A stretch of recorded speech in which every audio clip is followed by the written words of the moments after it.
My friends, I'm back after 2 weeks of not living a real life. Yep, during this time I was giving my best to this A7V from Meng. You'll be asking for a tank with interior, and this model has just the thing. And it should be fun to paint as well, although not much of it will be visible in the end. The kit is very nice, and it contains a lot of plastic. Not ideal for these long summer days, but that's the least I could do for you. I've got some custom stencils for this model, and that's because I'll be building a specific vehicle that's not included in the box. In fact, there's only one color option, and it's not unique at all in my opinion, just a regular 3-tone German camouflage. Anyway, I'll talk you through everything as we progress, so let's get started. How about a little hack for starters, huh? You don't have to clean up 5 billion road wheels if they're not gonna be visible. Once I assemble these boggies, only the outside wheels are gonna peek through, so I simply kept the ugly sides hidden inside, and that was it. No cleanup required. In fact, the running gear assembles into these cute little sub-assemblies, and I don't know if it's just me, but the entire lower hull kinda reminds me of a locomotive, as if the construction was inspired by a steam train. It's full of interesting details, but sadly, none of this is gonna be visible on the finished model, unless of course you want to build it like this, which is something I might have done and should have done. But it's too late now as I'm narrating this, so it's all nice and cool, and we can at least appreciate the detail on video. The tracks are also very nice. Each link is assembled from 2 pieces, and that in itself wouldn't be very cash money, but check this out. There are only 48 of them for each side. And if you're cutting your Meng tracks with your Meng side cutters, you're definitely gonna have a good time.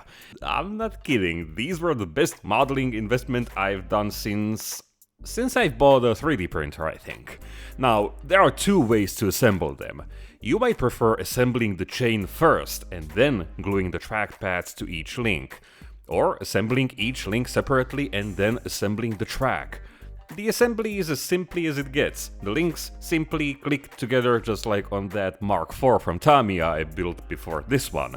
And just like with that one track can be assembled in 15 minutes tops. However, snapping the final links together wouldn't be much fun on a finished model, so I made a simple modification by drilling out the chain and using a piece of wire as a pin. This way I'll be able to assemble and disassemble the track with ease, and the wire pin won't be even visible. At this point, I couldn't resist refining some basic details such as these hex heads, but besides that, there wasn't really much to improve. Maybe some basic cast texture on the transmission and some of the wheels. This was made with diluted Tamiya putty, but other than that, just nothing. So with the lower hull finished, we have a base for the interior, so let's assemble that. Well, this entire part was assembled according to instructions. I tried keeping a few reasonable parts removable for painting because some of them are gonna be in different colors. Also, there's a ton of these ejector pin marks on most interior parts, but again, side cutters. Here's also our first encounter with photo etch, but honestly, I built the whole interior following the instructions and nothing really fancy happened here. I just hoped the driver's floor would remain removable, but nah, thanks to these radiators. In the next video, I'm gonna paint the interior, and that will be a whole different hype beast. Let's instead focus on those aspects of the build that require some additional craftsmanship. For example, the armored walls have pretty noticeable pin marks on the inside. I don't think they'd be visible in the end, but better be safe than sorry. Anyway, it was a good excuse to finally try this fiberglass pencil that I've had lying around. These flaws are even more epic on the sides, and these would definitely be visible. But once again, a bit of sanding and polishing and we're good to proceed.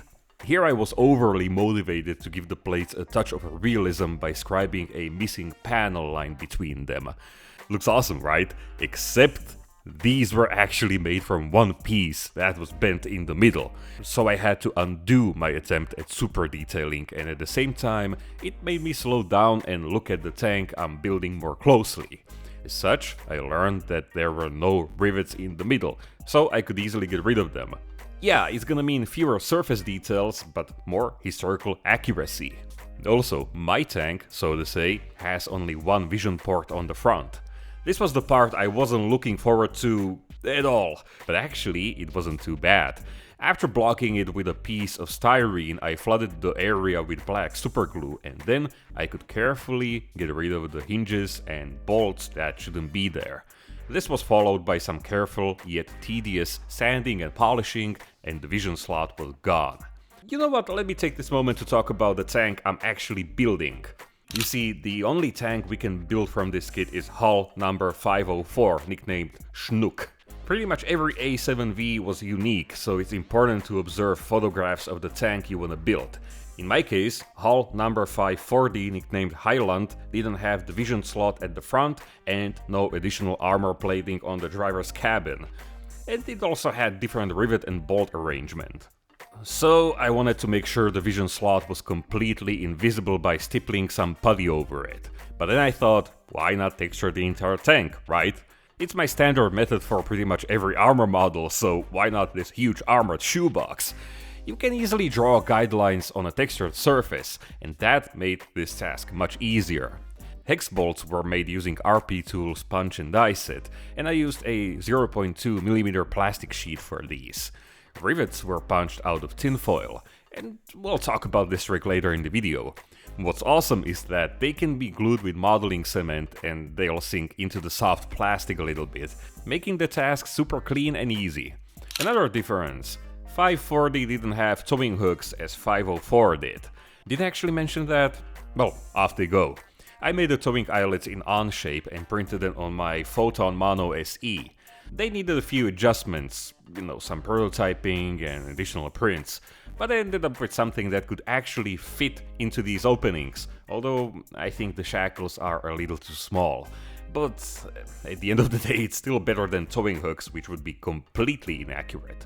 And also, check this out, I can even pull a securing wire through that hole.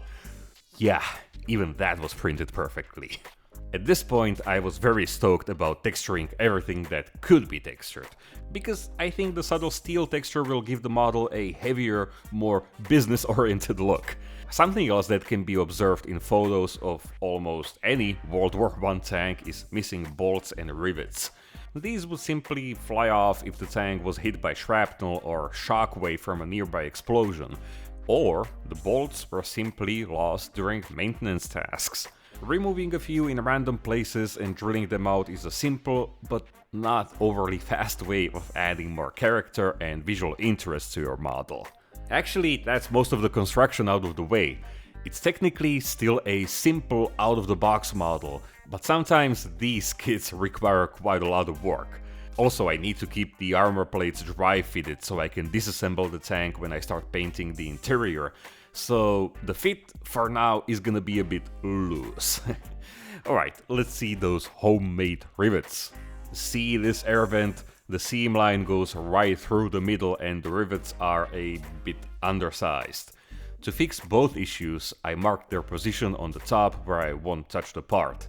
Now I could easily sand away the seam line and also destroy the rivets, although I'd replace them anyway.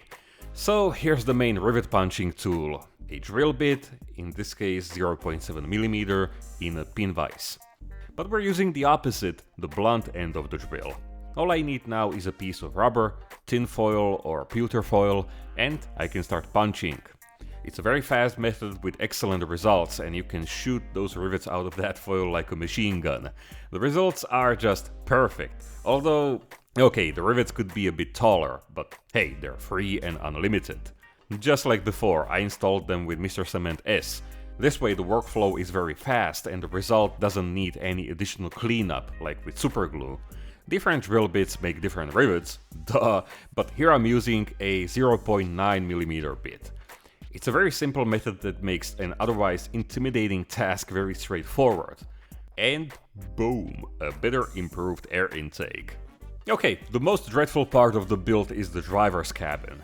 Meng has the additional steel plates molded to the main armor, and reworking this part only means two things: scratch building a new one, or sanding the additional armor, including all the surface detail, away.